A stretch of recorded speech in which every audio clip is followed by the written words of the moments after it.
The other question I wanted to ask you about the diuretic activity of urea, and you've mentioned it being useful in congestive heart failure and other edema-type water swelling situations because of its ability to mobilize water. Do you have any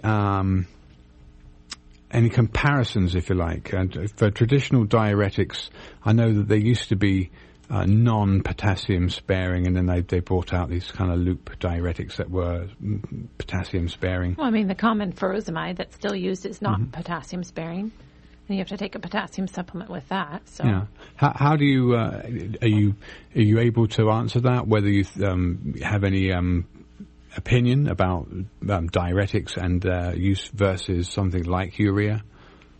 Yeah, I have opinions, but I haven't finished thinking about the subject. You remember mercury was a traditional diuretic, and it apparently worked just by sort of killing the tubes of the kidney and letting the water kind of fall out of the body. Not to be recommended. Well, and radiation was useful for treating psoriasis. X-rays were useful for treating psoriasis and arthritis, right? Yeah, and I think some of the chemical diuretics are about as well-founded as mercury as a diuretic. Right. The chemicals that made the kidneys give up more water don't necessarily really improve the person's health. Right. The cells could be still holding onto the water and not... Yeah, and besides stress, for example, in heart surgery, it involves water retention, failure of the kidney function, leading to things like hardening of the red blood cells and stiffening of the capillaries and so on. But any stress involves a series of reactions, all of which relate to the way cells handle water.